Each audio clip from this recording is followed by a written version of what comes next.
This is the FRC Roundtable, coming to you all the way from Minnesota.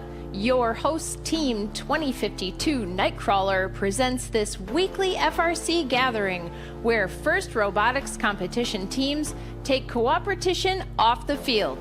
Share your knowledge, give and get advice, solve a challenge, or celebrate what makes your team special. 3, 2, 1, go! All right, we are ready to go. Welcome everybody to the Sunday night call. Tonight's topic, John, how long ago did you snag this spot? It was a long time ago. It was right after they announced the bumper changes in the fall. I think it was like end of November. It was something crazy. Yeah, John went out and signed up right away for this roundtable slot. So this has been on our calendar longer than any other roundtable that I think we've ever scheduled. So I'm very excited about that. I'm going to repeat this because we just started the recording and I had said this already, but for anyone who's interested in joining the mailing list, getting this meeting set up on their calendar so they get a reminder, seeing the link to all the previous roundtables. I think this is the 65th roundtable. All of those recordings are on YouTube on the Nightcrawler YouTube account. So you can visit team2052.com/roundtable to get links to all of that stuff. All right. Well, with that, John, the table is yours. Can you give us an introduction to who you are and give us and go ahead and kick off your presentation? Sure thing. So tonight we're going to be talking about bumpers. Put a link to the presentation in the chat for anyone who wants it to reference back later in the season or to send on to additional people. Also, all of everything I plan to say today is in my presentation notes on the presentation. So you may find it easier to find your any information after the fact by reading the presentation notes instead of watching the video. You're also going to see a number of pictures throughout the presentation of bumpers. Many from my team, some from other teams as well. Please don't judge any team based on what you see in the pictures. The pictures may be 10 years old. No one on that team may still be involved with FIRST from back then. You just don't know. So don't judge anyone. I see we already have a raised hand, Chris.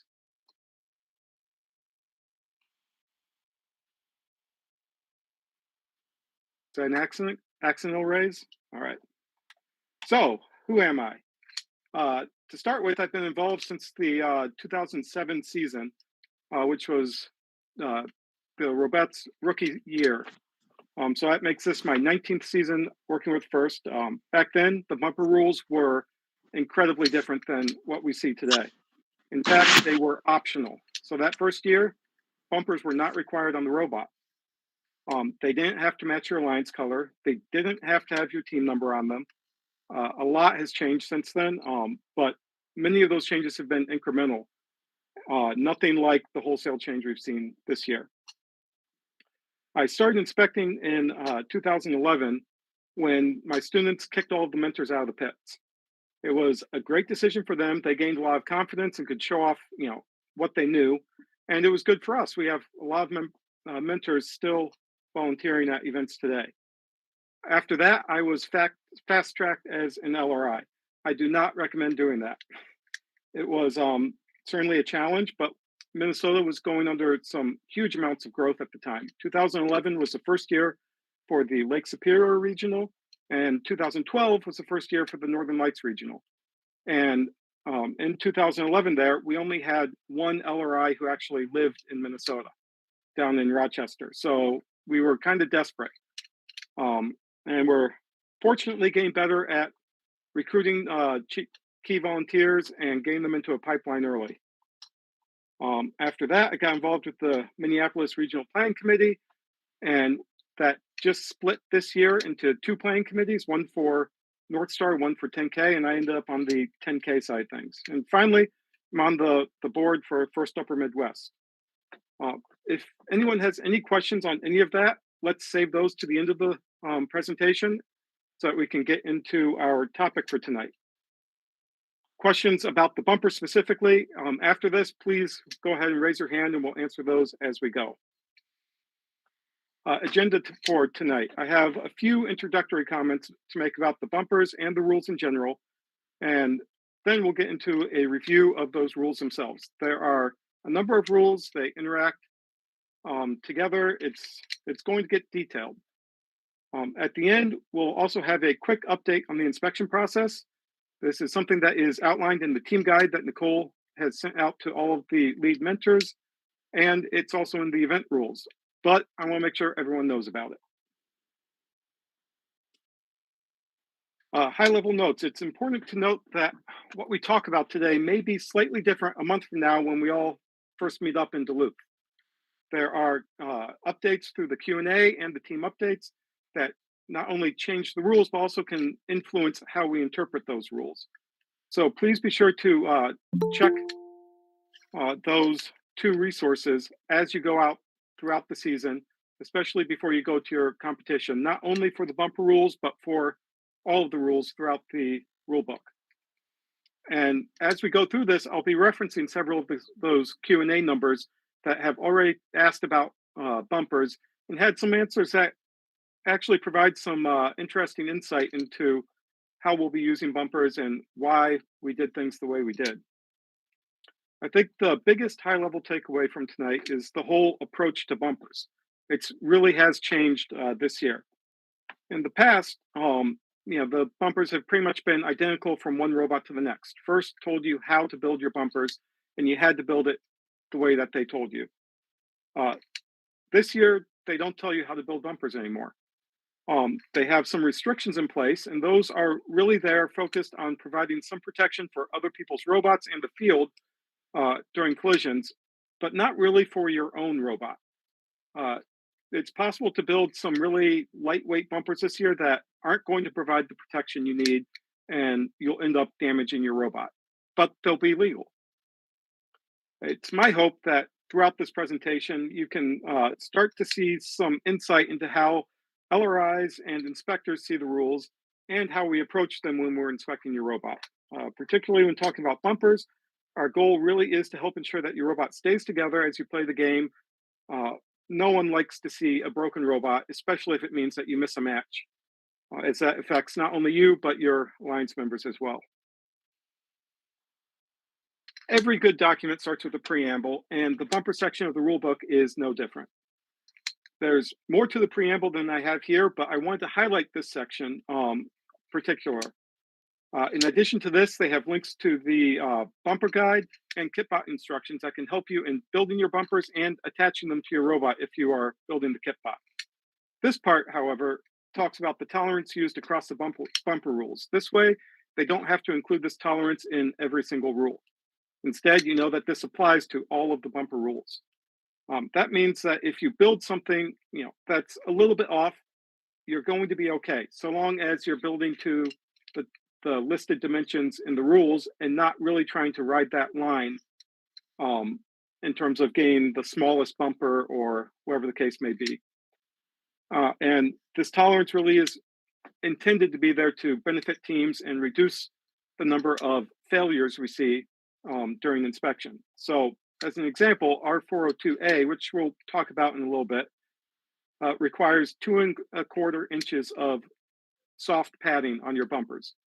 So that means if you give a big block of padding material to one of your mentors to cut down, and they screw up and cut it a little short, because we know mentors are not good at that sort of thing, it's probably going to be okay, because odds are they aren't going to be more than ¼ inch off. It also means that there's room within all of these rules for teams that are maybe a little bit more aggressive towards the rules to really ride that edge of what's legal based on this tolerance. I don't recommend doing that. In fact, if you forgot about this tolerance altogether and just went through the rules and went with what it said there, that would be the best thing for your team, because then this tolerance will come in and save you, as opposed to being the reason you fail. And in particular, if I can look at your bumpers and say, yeah, they look pretty much the same all the way around, and I measure that padding in one spot and find that it's, say, 2½ inches, then I know that you've met that 2¼ inch requirement all the way around the robot.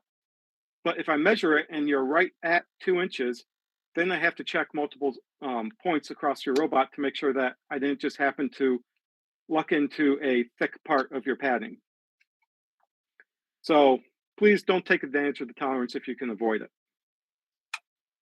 After this, we have the first rule. This one really shouldn't be a surprise for anyone. We had this exact same requirement last year. The big difference here is that gap size. Last year, there was allowed to be a 1/2 inch gap between bumper segments, and that's been increased this year. So you have a bigger cushion if you don't cut your backing material quite to the right length, or your mounting is slightly off.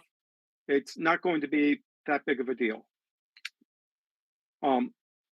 But you really want to stay away from having any large gaps. I doubt we're going to have any through the bumper intake designs like you see pictured here in the future, because the intent really is to ensure that bumper to bumper contact, and those have proven to be a damage spot in the past, especially with swerve drives where you can drive leading with that corner of your robot. I want to note a change in terminology in this rule. Previously, we referred to the frame perimeter, and now we're talking about it as the robot perimeter. This was really done to try to increase clarity in the rules. Frame perimeter, we found, was occasionally being misconstrued by teams and confused with the actual frame of the robot, even if you had a gap in that frame. Hopefully with robot perimeter, we don't have that confusion, and we're talking about that outside footprint spanning any gaps. Q&A 15 showed that there can be some confusion between R101, which defines that robot perimeter, and R401. So R101 includes an image that shows a gap in the frame. So, like this robot here had a gap in the frame. That gap there is simply there to help illustrate how the frame perimeter, the frame of your robot, is different from your robot perimeter. This rule tells you that you have to have your bumpers even spanning that gap if you do have a gap in your frame. Speaking of which, I'm also going to talk about a rule that does not exist this year. If you want to look it up in last year's rule book, it was R410.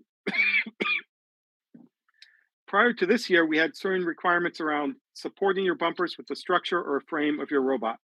That rule no longer exists. It had a tendency to lead to some confusion for teams and even inspectors mistaking supporting for attaching, which was not the intent. So while gaps in your frame are legal, you still need bumpers across them. And it really is a good idea to have something behind those bumpers so that there isn't a big unsupported section that could easily crack open on a hit with another robot. Your bumpers really do survive contact with other robots through a layered approach, including the soft padding, your harder but still somewhat flexible backing material, and finally a more rigid frame of your robot. So if you remove those layers, then you start to take bigger risks in terms of damage. For this next rule, it's a huge rule with many sections, so we're going to split it across a couple of slides. This one changed a lot, which is why it's highlighted in yellow here. This is possibly the biggest single change we've seen in the rules this year. There are a lot of different options for padding besides pool noodles, although pool noodles are still legal.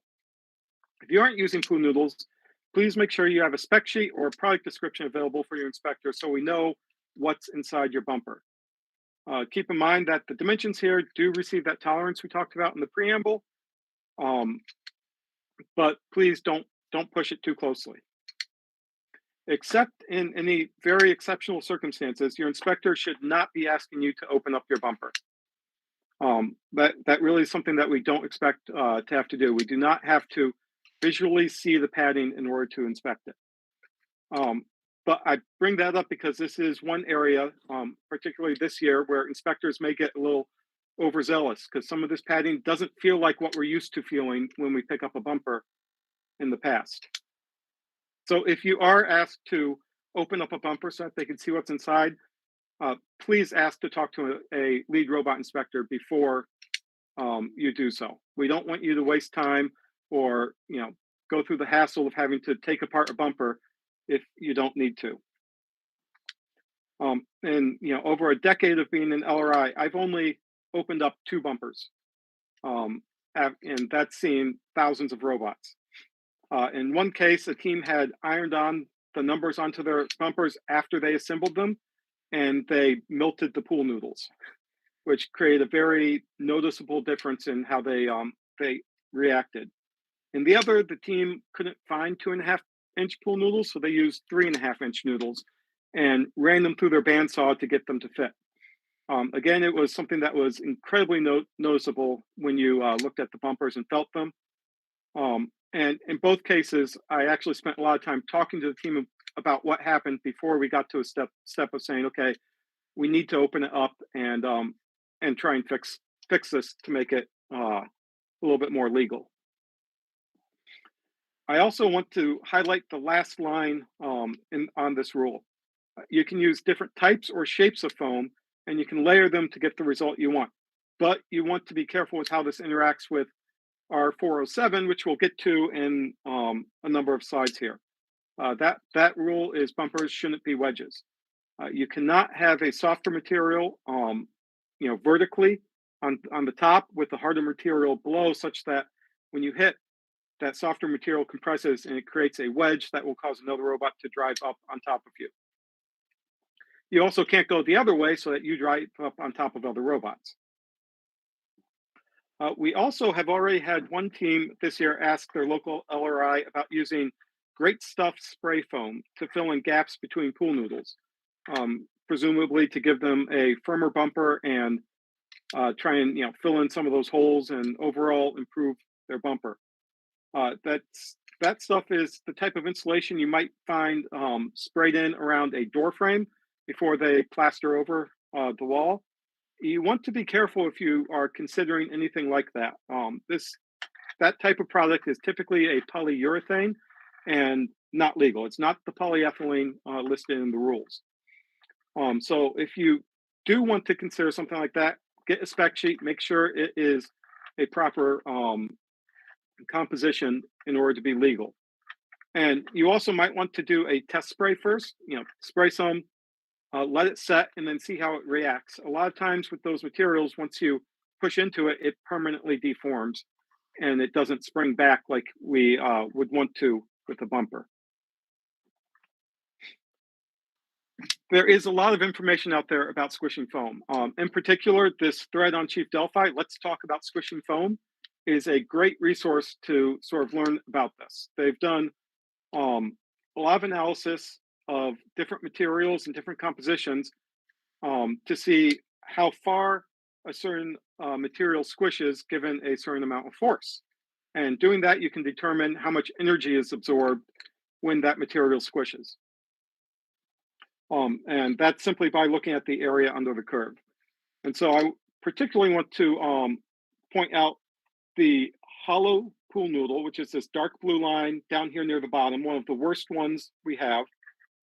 And the solid noodle, which is this orange dashed line right here. Quite a bit better, but also not the best we see on this line. So there's a lot of information here, but you know that if you go with that solid noodle, it's not terrible. If you go with the hollow noodle, that might be a problem. That might be where we've seen some more damage in the past year or two on bumpers than we have in the past as teams using those hollow noodles. But the option to use these other materials really is out there. So to give you an example, I have a hollow noodle here. Get that up. And you can see how the hollow noodle really squishes when I squish it. And so it compresses very quickly and very easily, which is not really all that good for your bumpers. On the other hand, I have a foam floor tile. Right, this is literally the same foam floor tile my sister has in her playroom for her kids, so they can run around and all that. Oops. With this material, you can see when I squeeze, it doesn't compress nearly as easily or nearly as much. And so it may be a little counterintuitive that by not compressing as much when you squeeze on it, it's actually providing better protection because it absorbs more energy in these high energy impacts in order to compress the same amount that your pool noodle would. All right, now your backing material. This is another big change. Last year, the backing material had to be 3/4 inch plywood. It had to be 5 inches tall. This year, that is really kind of wide open. You can have any material backing it, so long that it fits within the limitations of R404, which defines the depth of your hard parts of the bumper. And we'll get to that in a few slides. Plywood is still a great choice. I'm not recommending anyone go away from it. It's been used successfully in FIRST for over a decade. And even if we have seen, some examples of it cracking under pressure this past year or two, we have many more examples over that same time frame of it surviving just fine. You do want to consider what your material is very carefully. Q&A 12 really established that there is no minimum depth for your backing material or required materials.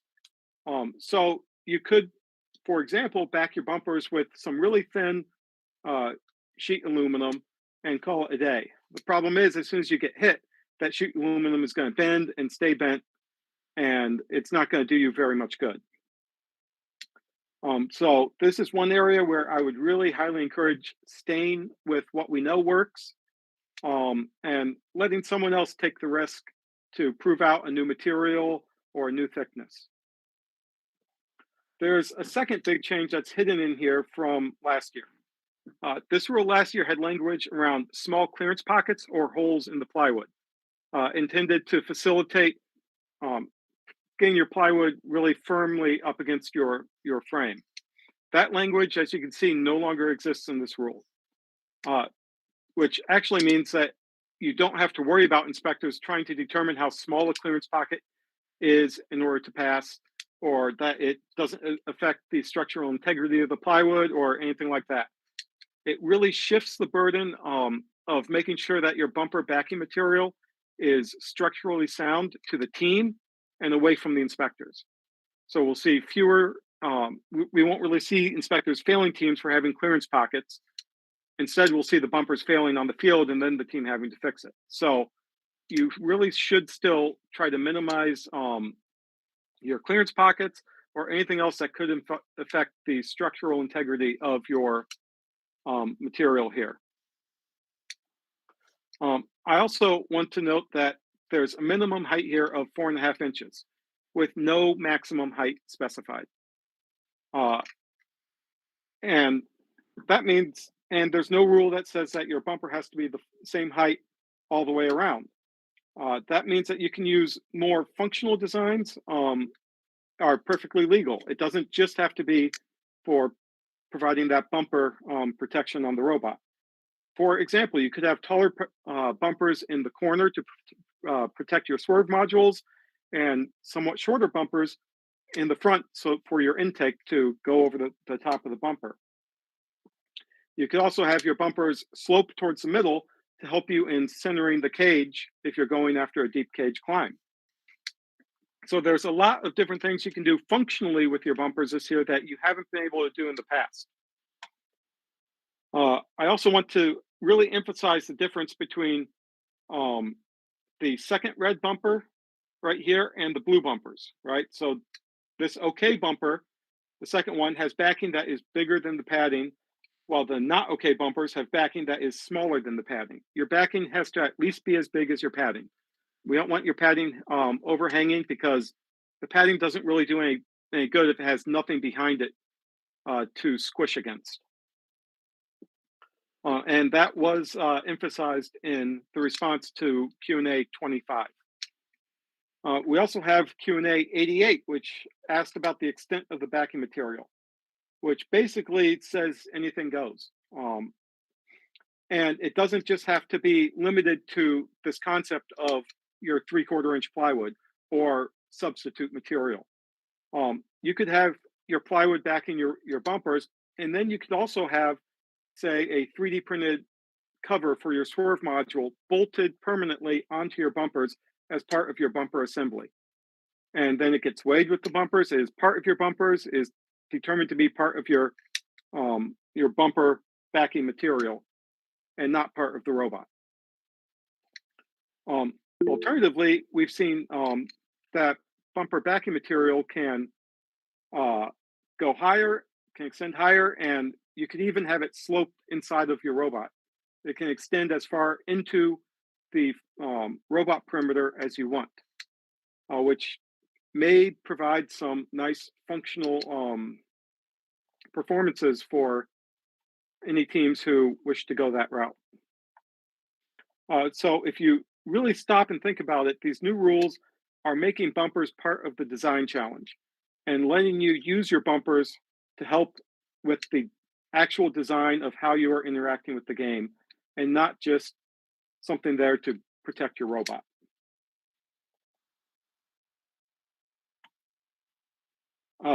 So this rule is pretty much as the same as it's always has been. You have to have cloth covering your bumpers. Parts of this rule did go more in depth in the past, and I specifically want to talk about those because they are no longer in this rule. So it opens up a little bit more abilities for teams here. Cloth no longer needs to be rugged and smooth. So as inspectors, we will not be trying to determine if your cloth will survive being out there on the field. If you want to build silk bumpers, you can. It will pass inspection, and then you will go out on the field and they will get ripped to shreds. So I don't recommend doing that. You can also see that there's nothing in here. Yes, we have a question, Kevin. Trying to take myself off mic. Bumper materials, you said anything goes. Is that including putting textured stuff onto your bumpers to assist you in sticking to things better? So if you want to stick, I was just getting to that. Excellent question. coral reef better? Yep. So in the past, there was a section in this rule that prohibited additional coding applied by the team. Right. And that was something that arose a few years ago when teams asked about using a spray Teflon on their bumpers so that they could be smoother in order to get away from a defending robot easier. And that was basically added to the rule to expressly prohibit that. That is no longer the case. So if you want to use a spray Teflon or some other sort of spray adhesive on there to make your bumpers a little bit more sticky when you're playing defense, you're allowed to. Within the rules, there is we do have to pay attention to rule R205. Don't contaminate the field. Anything you put on your bumpers cannot rub off onto the field or onto other robots. It has to stay with your robot. So if you are going to use something like that, you want to be careful and make sure that it's not going to run afoul of R205. I'm going to ask one more follow-up on that. Does that include like putting a cut-resistant material on it? So putting things that have those little knobby things on there so that people don't get hand cuts? Or is that pushing the envelope too far? And I need to show you. I'm not sure what product you're talking about. There's a company called Super Fabrics, and that's out here in lovely Oakdale, Minnesota, that puts ceramics onto fabrics like Cordura to make it so that if you try to cut your hand, it will make sure you don't cut your hand. So they put little ceramic beads on it. Yeah, that might be pushing it a little bit too far. That might end up being considered a hard part, and not allowed past the hard part limits. I think it's something that I would have to see and interact with to try to really figure out if it's hard or not. Fair enough. On your That's bumper. that's why I was asking, because I want to push ask. This is a great place to ask those questions and push the limits now. It is a local manufacturer, just for everybody to know. It's a company called Super Fabrics. They're local to Minnesota. They make some really cool and different materials. All right, Scott, you have a question? Yeah, can we go back a slide? Oh, sure. You had made a comment here when we were talking about this backing, about how you could 3D print swerve guards and put them on your bumper. It's something about extending inside the frame. Isn't there a rule about the maximum depth of the hard parts of your bumper, or maybe that's changed? There is a rule, and we'll talk about that in a few slides. But that rule specifically is talking about how far the hard parts can extend past outside of the robot perimeter, not inside of the robot perimeter. Okay. So if your bumper plywood here was 5 inches thick, so long as 4 inches of that was inside your frame perimeter or your robot perimeter, then you would be okay. I see. Okay. Good questions. Let's see. Where was I? Yep. You'll also notice in this rule that there is no call outs for multiple layers. Previously, the rule said that you could use multiple layers in order to show your alliance color. That is, no longer the case. That doesn't mean that reversible bumpers or bumper covers are suddenly illegal. Instead, by being less prescriptive, the rules are opening it up. Instead of telling you what you're allowed to do, we're trying to tell you what you're not allowed to do here. So that means you can use multiple layers for any reason you want to show your red and blue. If you find it beneficial to have a rugged layer with a smooth layer attached to it over top, you can do that and have multiple layers that way. So long as it fits within that soft parts rule. You do want to make sure that your cover is going to hold up to gameplay. Even though we're going to allow you to build silk bumpers, it's really not a good idea. That and the questions, I think we got through everything I wanted to talk about here. The fastening system. Your bumpers do still need to be removable. This actually tells you that they have to attach to your robot perimeter, but the one that says that they need to be removable comes up here in a few more slides. But the point here is that they have to be well attached during the match. And that's why I included G413 here as well. It's not a robot rule. We are not inspecting to G413. But if your bumpers come off, if they become partially detached, if they move out of the bumper zone, you have to be careful because you will get disabled on the field. And then it'll be a case where the head ref asks us to go work with you to make sure that that's not going to happen again. One of the things that isn't necessarily very clear in this rule is how it's interpreted relative to the bumper zone. In the past, we had this bumper zone, and all parts of the bumper, including the fastening system, had to be inside that bumper zone from the floor to 7.5 inches off the floor. Now, with there being really the bumper zone definition being different, you don't have to worry about that. So your attachment mechanism can actually be outside of where your backing material is. And so for certain robot designs, you may find this beneficial to be able to have a bracket that comes up above your backing material that you can screw in, or just extend your backing material higher and screw straight through that. It really gives you a lot more options to ensure that your bumpers are well attached to your robot.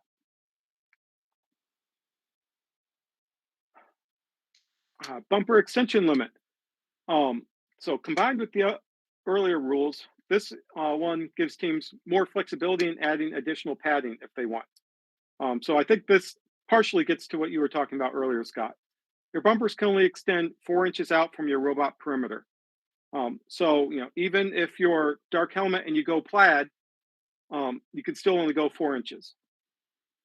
A typical your typical bumper in the past would extend about 3¼ inches. That's your 2.5-inch pool noodle plus your 3/4 inch plywood. So with this rule, you can add some additional padding in there to give you more protection if you expect that you'll need it this year.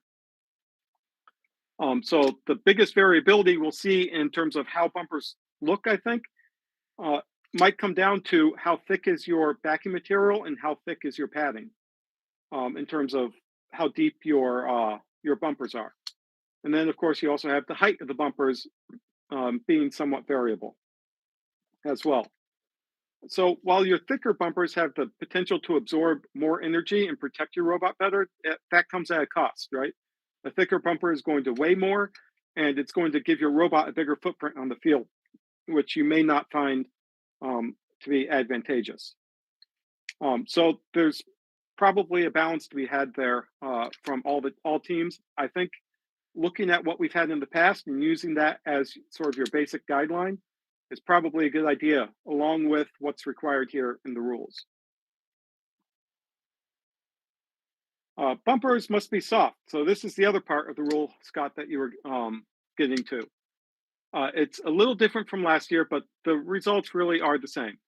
Last year, your hard parts could extend up to 1 inch, but with your 3/4 inch plywood making up most of that, you still had at least 2 inches of padding beyond any hard parts that may stick out, right? If your 2.5-inch pool noodle was there and you had a bolt head sticking out for an extra 1/2 inch, you were still fine with at least 2 inches of padding. Now we make that requirement a little bit more explicit here, and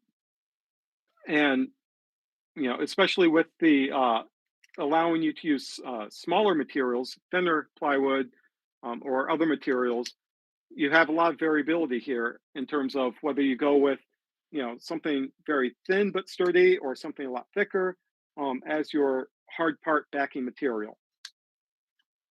And you also want to watch out for having long bolts that stick out into your bumpers. Yes, your bolt may stick out 1.25 inches, but if you have a real thin backing material, then your 2.5-inch pool noodles may not give you 2 inches of softness past that long bolt. So you do want to be careful with that and make sure that you're doing things correctly. I also want to note that this rule specifically was updated on Friday in Team Update 6. They added the middle sentence here saying that only the padding, the cover, and soft fasteners used to secure the padding or cover are permitted beyond this limit. So this is a good example of how the rules can change between now and competition, adding some more clarity to them, and that clarity may make something you are considering illegal. This particular update was a direct result of Q&A 80, which had a focus on using Velcro to attach the fabric seams between different bumper segments to help secure different segments together a little bit better. This rule is another big change. In the past, bumpers had to fit entirely within your zone, which we've already alluded to. Now, they simply have to cover that entire zone. The minimum height for your bumpers is greater than this zone, so your bumper is going to stick up above and or below the zone by some amount.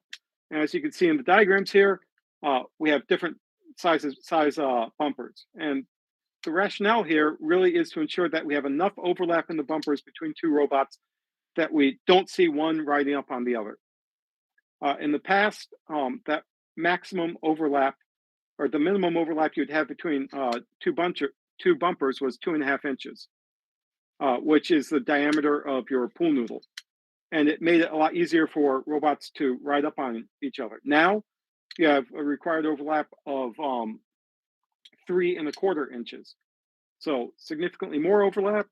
It really is the hope here that we see robots riding up on each other less often than we have in the past. Once again, the tolerance that we talked about in the preamble applies to this rule as well.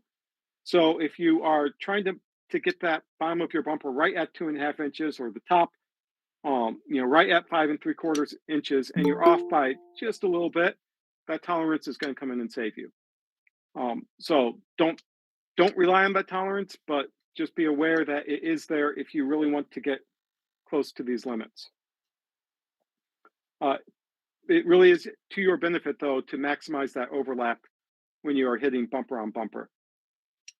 And I also want to emphasize that for this game in particular, this bumper zone limits do mean that that deep cage is going to hit your bumper if you drive straight into it. So if you are planning on interacting with that deep cage, that's something you need to take into consideration.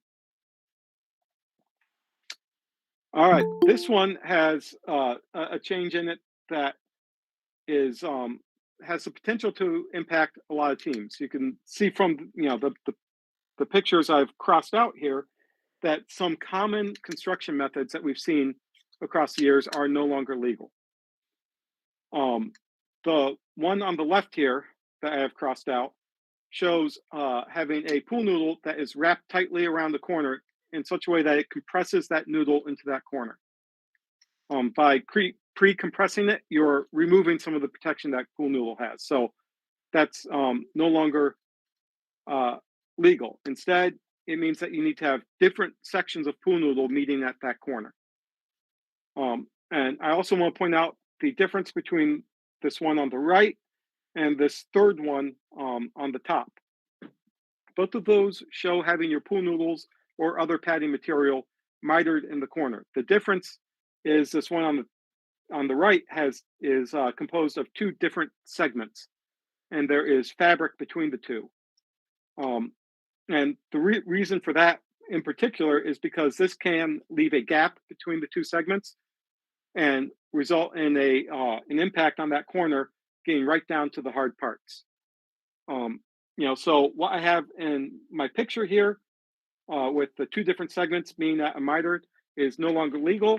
I do have an example here of a bumper. You can see this is a single bumper segment with fabric going all over it.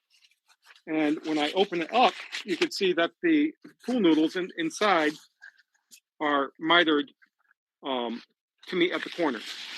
This construction method is legal. What is pictured is not.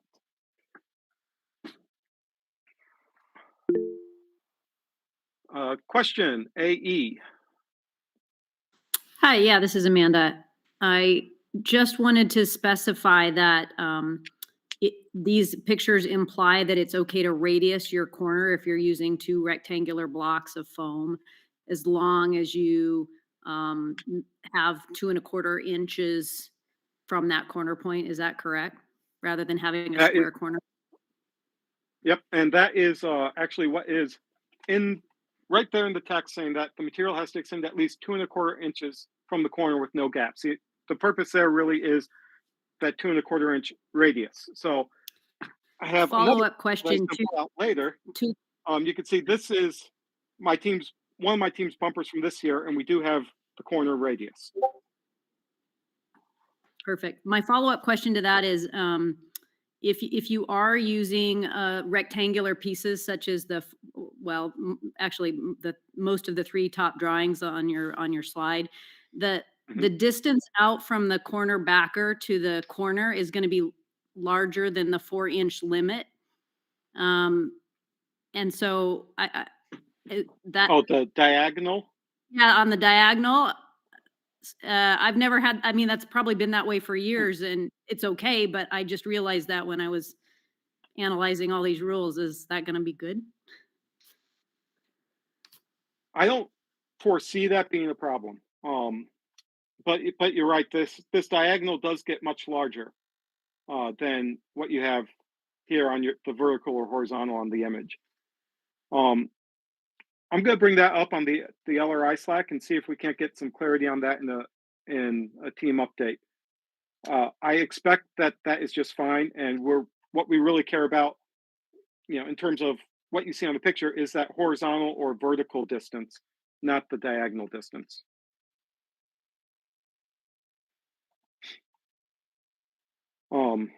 So like we said, the key here really is making sure that we have protection on that corner, particularly with swerve drives, being able to drive with that corner facing forward, having big impacts there. We want to make sure that we have sufficient padding material and can really absorb some of that energy. I also want to emphasize this image here on the right, this rule does not mean that you can't have separate segments per side meeting at a corner like this. It just means that the padding from one of those segments has to extend into that corner while the other one does not, so that you don't meet at that mitered angle. And the intent there really is any way you hit this corner, you're really going to be hitting padding. And there's no way to really get through that padding with something the size of a robot. All right, 407, bumpers shouldn't be wedges. It's not a big difference from last year, but with the different foam materials we can use this year, it's really worth pointing out. And for this one, I include the blue box because the blue box really, I think, says more than the rules do in terms of understanding how this applies in particular this year. Part A talks about having different padding in different spots vertically, which can create a web shape, which we talked about briefly when we were discussing 401A. Part B talks about rounded profiles. Now, I know what you're thinking. If we have a pool noodle, this has a rounded profile.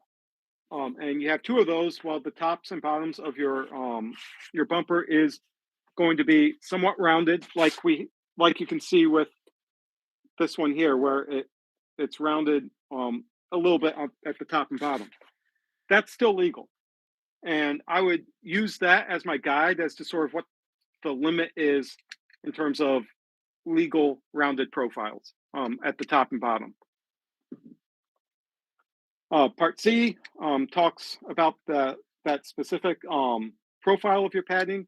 Since you can have padding that is different depths, it could be a minimum of 2 inches, it could be a maximum of almost 4 inches.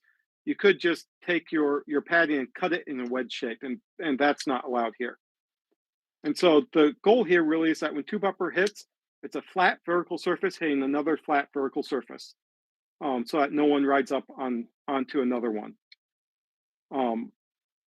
So hope that one is clear.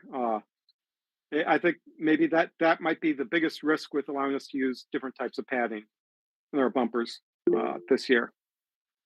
Yeah, Kevin, you have a question? Yeah, I just want to make sure I understand the tapered part. So if I wanted to, I just want to make sure, if I wanted to have 4 inches thick around my corners, but only 2.5 or 3 inches thick in the middle so I can get my deep dive in easier, that is legal, if I'm following this correctly? Or is that illegal? I think that would be legal because that you aren't thicker or thinner from to the top to the bottom. Right, yeah, no, really I'm going across. Different.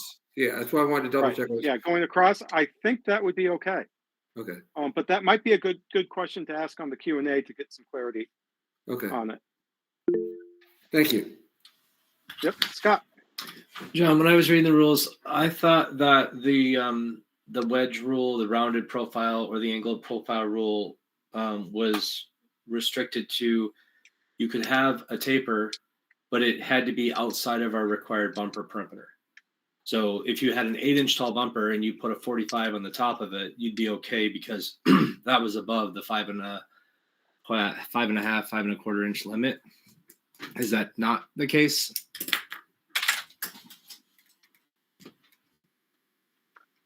That is another good question. That would be a good one for the Q&A because this right here is all that we have to this rule about them being wedges.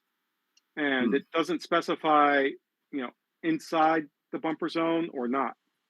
Okay, because when I read that can't be rounded, profile. I thought, well, what are we going to do about pool noodles? And then I realized, with your pool noodles, that just basically means that the rounded top part and the rounded bottom part have to be above and below that bumper limit. So you'd still be able to use the rounded corners.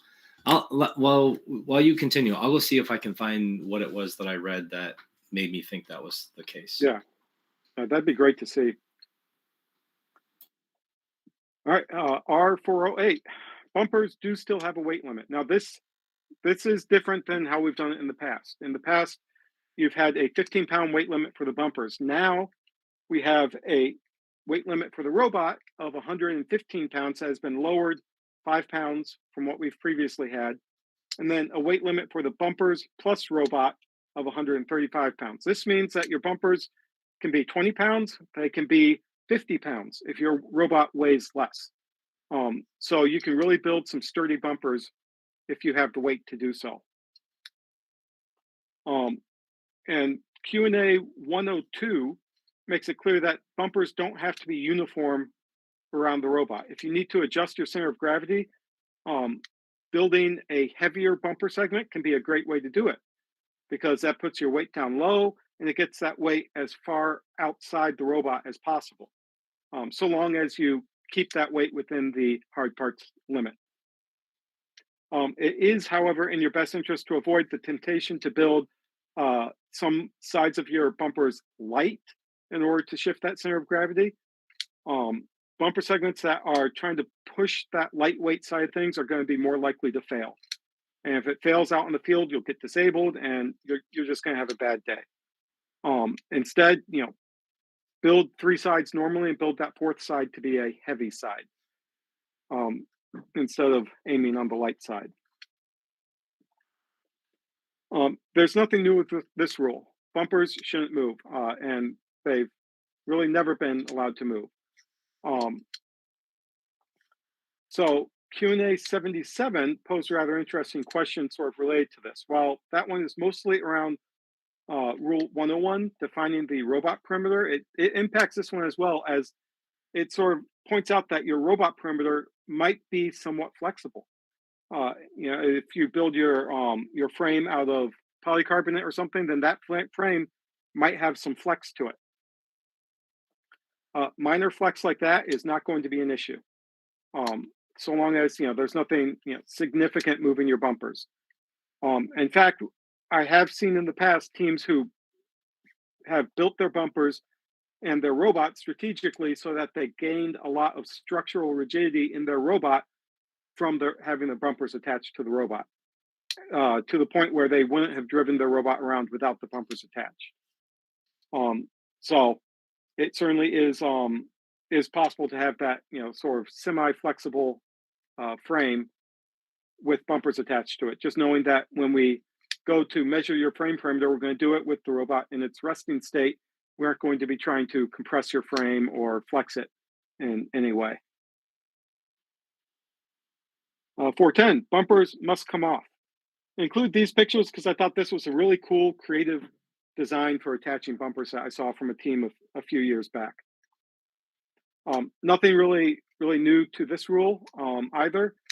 Well, like I mentioned before, we're going to be weighing things the same way we have in the past. We'll weigh your robot to make sure that it's under the 115 limit, and then we'll weigh your red bumpers and we'll weigh your blue bumpers, and then we'll use the computer to add the weights together to make sure that whether you're red or you're blue, you're still going to be under that 135-pound weight limit.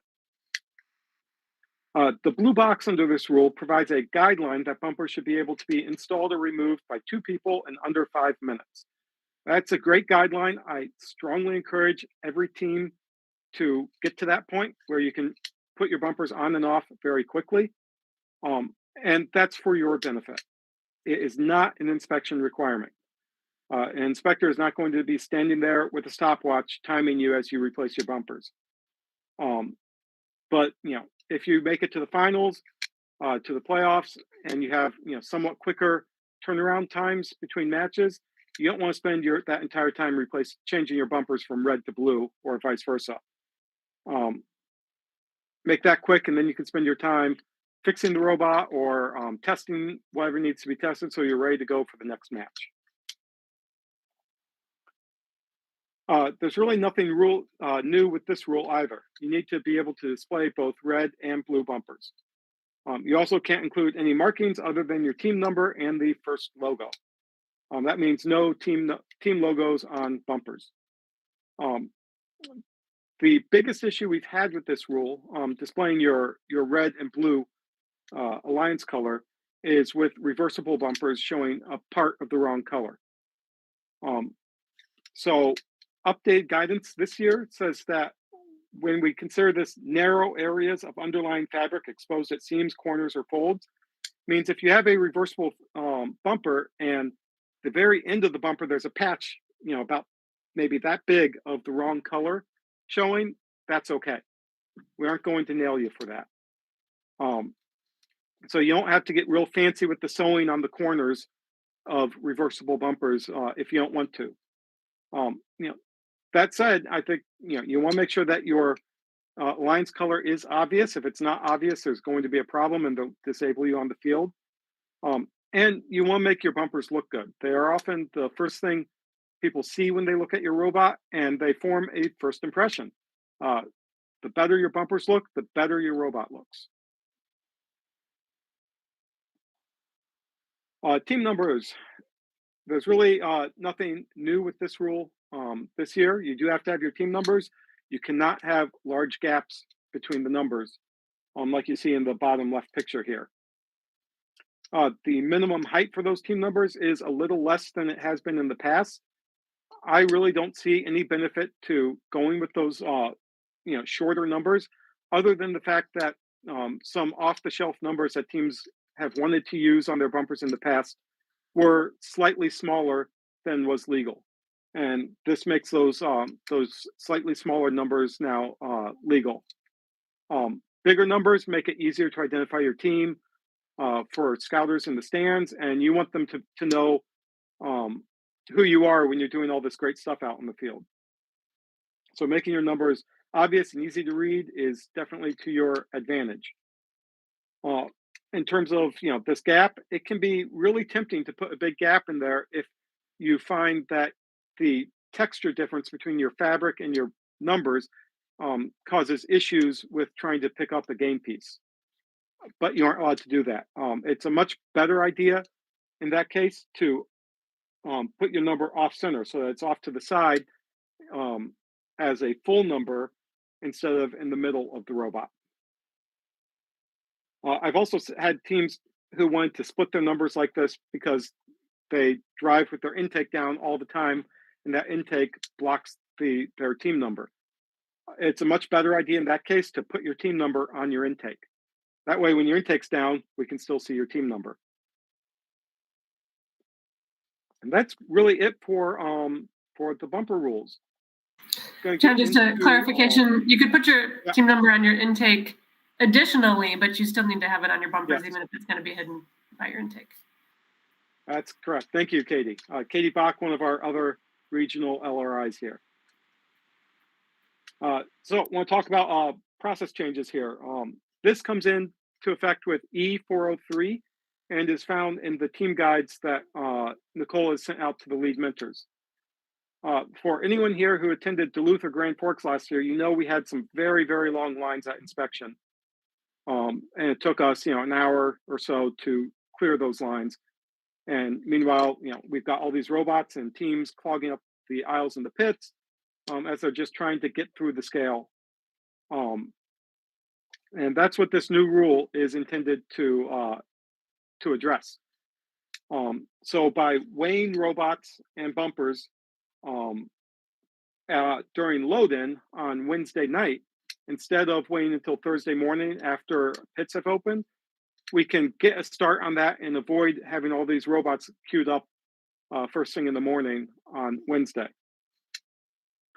This is optional, so if you are attending an event outside of Minnesota or North Dakota, check with your event management to find out if they're going to be supporting this. All of our events in Minnesota and Great Northern up in North Dakota are making use of this. We strongly encourage every team to be ready for inspection before they load into the venue. If you are, you can then bring your robot up at any time while you're loading in during that load-in window to get the weighing portion out of the way so you don't have to sit in line Thursday morning.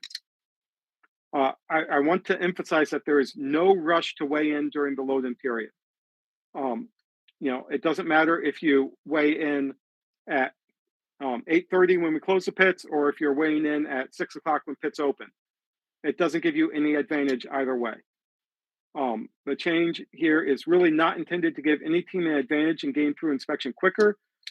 Whether you're a local team that loads in as soon as it's open, or traveling and you can't load in until Thursday morning, you could still weigh during that load-in period. every team will need to send a representative up to the inspection station Thursday morning to let us know that you're ready to start the inspection if you wait in during the load-in period. And that way, everyone's on an equal footing. We have a question from Sandy. I just had a question. If we're going to be doing the weigh-in on a Wednesday night when we load in, will we be allowed more people to come in to do the load in? Nope, we're still limited. We're still limited to 5 people for load-in. Okay, thank you. Yep. Particularly, teams may find it advantageous to send a couple of people with their robot up to the inspection station while they're getting their pit set up. And maneuvering things there. I know sometimes things get tight before you get things all put away. And we'll open it up to any other questions or comments or questions about robot rules in general. I'll tell you, one of the most common questions I've gotten so far is, what padding is the best one and what should we be using? And as you saw earlier, there really is no one correct answer. There are a lot of good padding options out there. My team is using foam floor tiles. We got these at Sam's Club. We cut them up to be about 2.5 inches thick, and then we layer them up to make a 10-inch tall stack, or a 5-inch tall stack behind our plywood. Question from Jeremiah. So what are you using to sandwich them together? We just use some double-sided tape to temporarily secure them together, and then you might be able to see we have some black duct tape here, just holding them on the wood for construction purposes. And then once we get it built completely, it looks something like this. So now you can see a great job done by led by our mentor Candice Leger in sewing up this bumper yesterday. Nice. Well, don't the tiles come square shape, right? Yeah, the tile comes like this. It's a big 2-foot by 2-foot tile. Okay. We used a laser that the school purchased last year to cut these in 2.5-inch strips. Okay, then how do you join them on the long ends? Yep. Yeah. So then,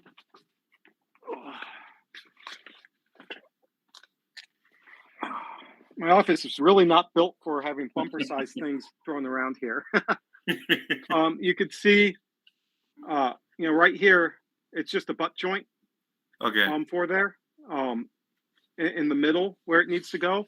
Okay. And then on the corners, if I can show a corner, you could see we did it sort of a finger joint where you have a pad from one coming up, and then underneath that, the pad from the other side coming. Sweet. That gives you that really firm, strong corner that we were looking for with this option. That's awesome. Thank you.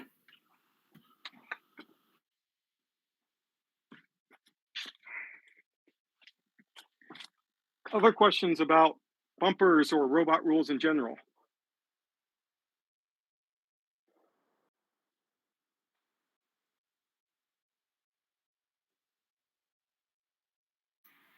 Scott, did you find anything else about what you were thinking about that wedge?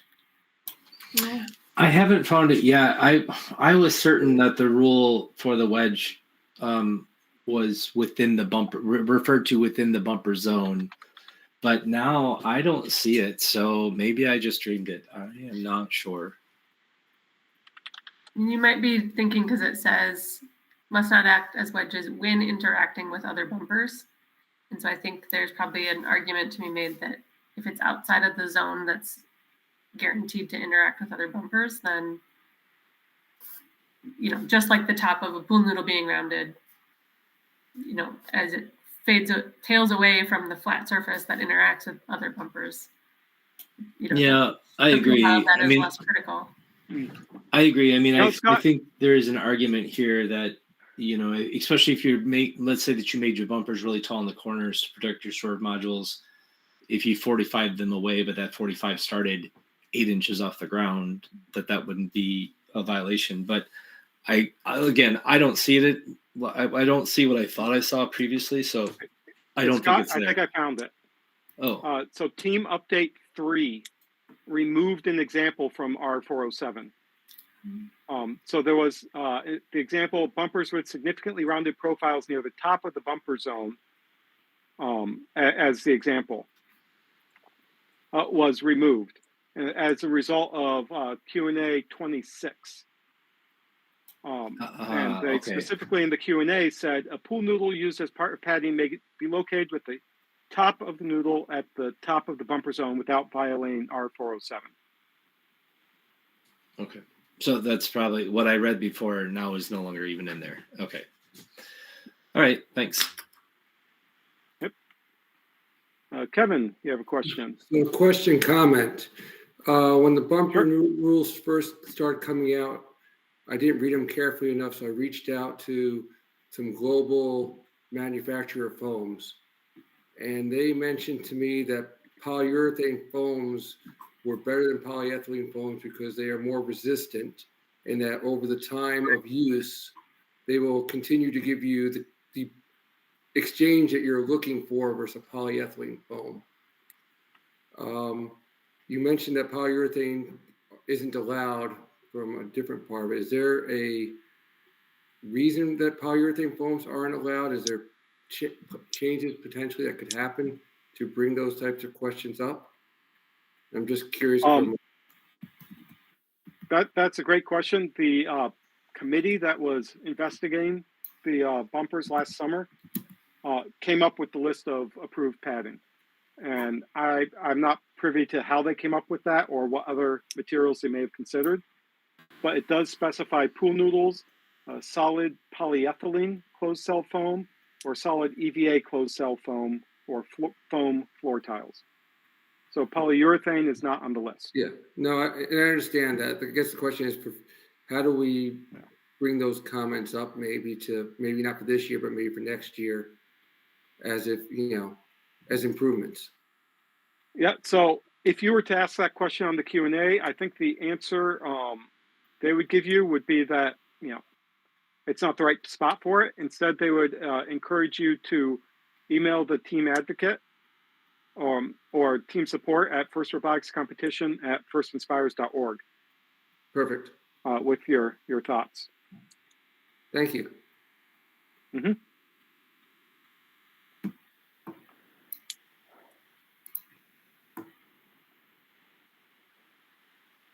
Any other questions or comments? John, I think this might be in the manual, but rather than going back and reading it for the sake of the audience, are snaps allowed for fastening your fabric since they're not soft? If they are in the hard parts section of the bumper, they're fine. Yeah, so if you were to put your snap on the top and the bottom of your bumper frame, yes, of course, that makes sense. Yep, and that's always been the case. We have a question or comment from Jim.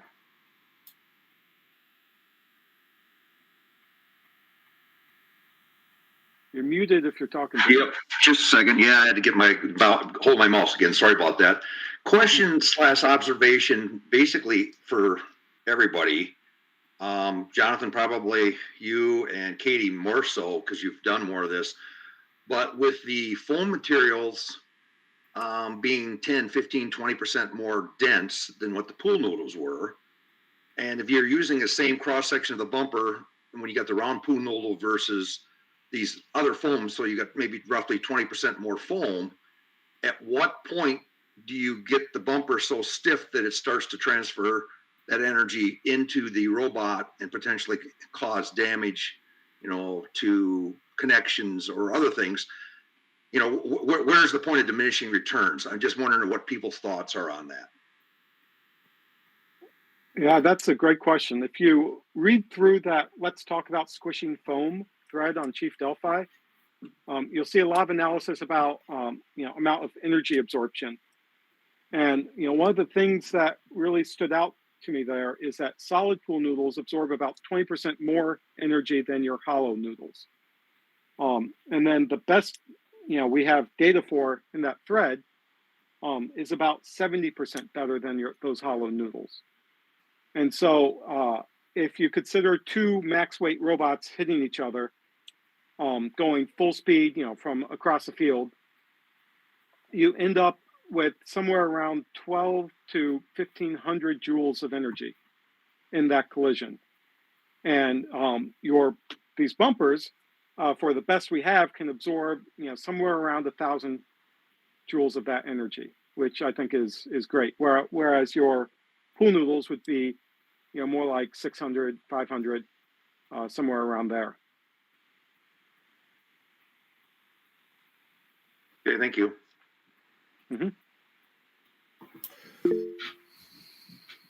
Yeah, AE. Hey, I was just curious if you'd seen Swift is putting out a bumper product this year, and I wondered if you had taken a look at it and what your thoughts are on that. I have looked at it on their website. How good it might be. Yeah, neither me nor my team has $1,000 to spend buying a bumper, unfortunately. I think it's great to see suppliers gain into trying to provide teams with good, high quality bumpers. I think the price point is not there for it to really benefit that many teams. It's not very fun to do either, just to buy your bumper. Right. Would much rather spend a whole day struggling with fabric and team numbers and. I admire the layering on that tile that you did, because I decided we weren't doing that. It looked too painful. Mm-hmm. Yeah, it really wasn't that bad cutting all those foam tiles because we had the laser machine. So it's just a question of putting them in, hitting run, putting it in, hitting run, and as it cut it out. Scott, you have a question, comment? Yeah, I'm aware of the enormous amount of conversation around foam and squishy foam and more rigid foam and stuff like that. But what I haven't heard anyone talk about, and I'm curious if you or anyone else on the call has an opinion on this, is I haven't heard a lot of analysis on the backer material. So I have a thought or philosophy that the reason why so many frames got broken last year in all the competitions, yes, foam was an issue, but also the amount of deflection that your bumper board transfers into one point in your frame. So for example, the middle of your frame is the reason why you were getting cracks in that spot. So if you were using something more rigid as a backer board, you would distribute that impact across the entire frame instead of a point deflection into the center of your frame. I'm curious if anyone's had any thoughts about, foam is fine, but maybe we need to use oak or hickory or aluminum as a backer material. Well, aluminum's not going to bounce back. Steel, something that will give and then come back, but also have a lot less deflection on an impact. Yeah, I definitely stick with something that is a little bit more flexible and isn't going to just bend and stay bent. But no, I haven't heard much discussion about it. It certainly will be interesting to see what teams try and what we find out this season from their efforts.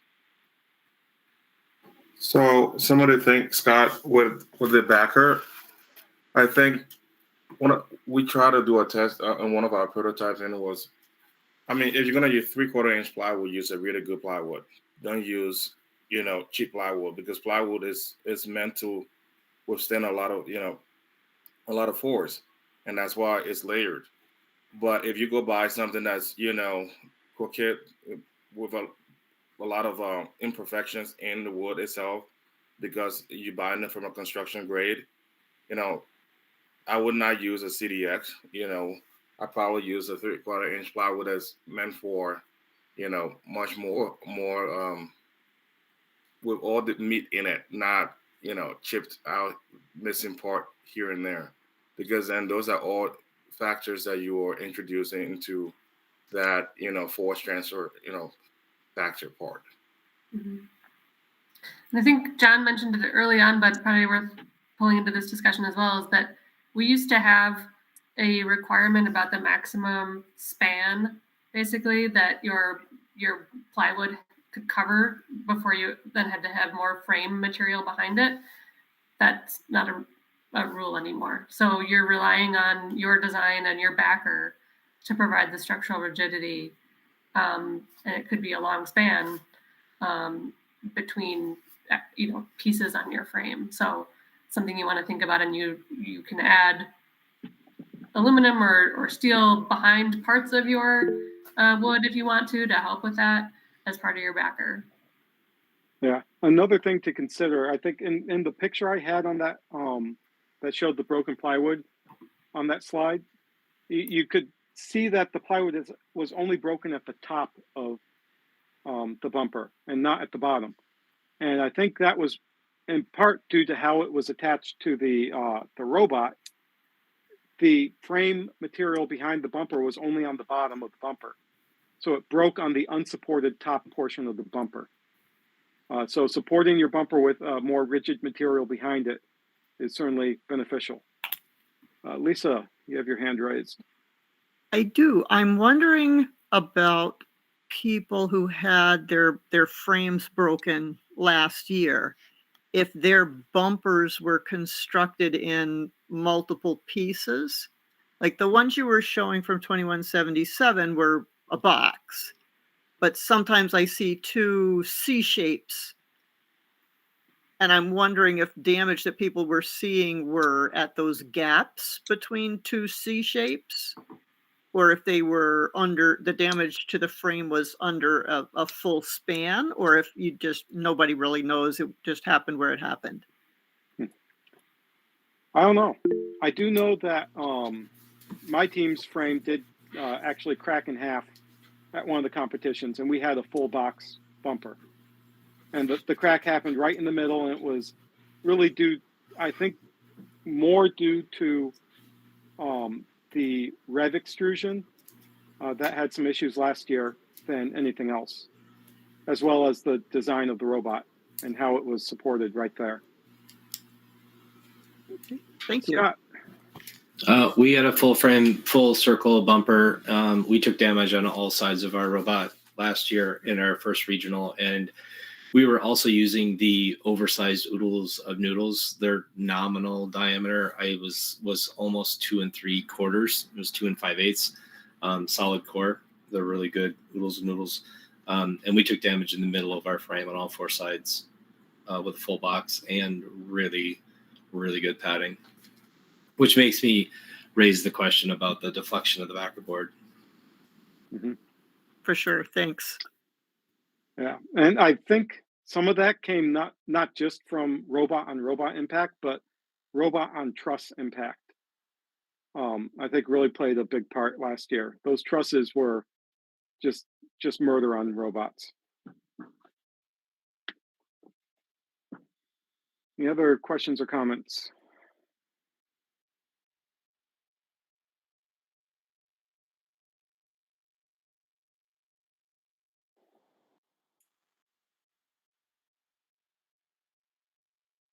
Well, I think that's all I've got, Scott. All right. How about a big round of applause for John? Thank you so much. Great examples, very in-depth. Excellent job. Thank you. So let's give a quick plug for next week. Yoji, are you still on the call? Yeah, Scott, I'm here. You want to give us a plug for what we're going to chat about next week? Sure, happy to. So it's about more changes in the competition season this coming year. So next week we're going to talk about the new alliance selection process. I want teams to kind of be aware of what that process is like and be ready for that. Also talk about the new points model, the regional advancement points model, because that has an impact on how teams will qualify for championship this year. And let's see what else. I guess we can also do a quick update on high school NSHSL qualification. And if there's time, maybe this is a good time to actually talk about scouting and sort of how teams maybe are thinking about scouting for Reefscape this coming year. So that's the plan for next week. Excellent. So another really good session coming up. I'm very excited about how big our attendance has been. So please continue to keep coming back. Also, I know tonight mentors were asking lots of questions. If you're new here, this is a little bit different than what's been the last few weeks. Usually we have students doing more talking, but you can see the mentors are the ones that are double checking all the work and the ones making sure that the robot will pass inspection. So if you're a student on the call and you think this is just a call for mentors, that is not the case. Please come back next week and in future weeks and be prepared to be part of that conversation as well. All right. Any last minute questions or comments for tonight's call? Scott, maybe just one thing about next week. It would really be great to have students here because Alliance selection is all about the students. That's true. You know, that is very true. Yeah. If students here to ask questions. So if you're not a student who's going to be on the field, you probably know one. Please encourage them to come because students that aren't prepared for Alliance selection might find themselves in a bit of trouble. So yes, that's a great call. And also, I don't know that I think we're full up on roundtable topics through the end of February, but I don't think we have anything for March. So if you're interested in giving a presentation or just leading a discussion, you don't have to have slides prepared. Anybody can say, I want to talk about this or I want to talk about that. And just come in and ask questions and not even provide any answers. Just ask questions of the group and get some feedback on some particular topic that you're interested in doing. Also, as we start to get into March and April and May, and our robots are already finished and our codes are already all done, we can get back to something that we did in the fall, which is get to know my team. So we've had No Mythic and also the Gears have done a get to know No Mythic and get to know Gears. Super awesome, wonderful. One of my favorite conversations of the year. So if your team is interested in, hey, you should know what we do, we would love to hear from you. There's lots of teams do things very differently in terms of how they select their drivers, how they select their captains, how they do fundraising, how they do recruitment. It's always great to hear from teams that are doing interesting things and want to share their process or their structure or just the way they organize their team or building their robot. All right, with that, thank you very much, everyone. Another great chat, and I look forward to seeing everyone next week. Have a good night.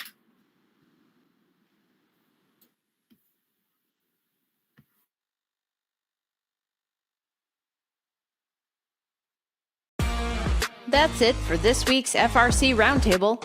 Join us live all season long, every Sunday night. Visit the website at team2052.com/roundtable to sign up for weekly invites. In the meantime, keep building, keep learning, and we'll see you next week.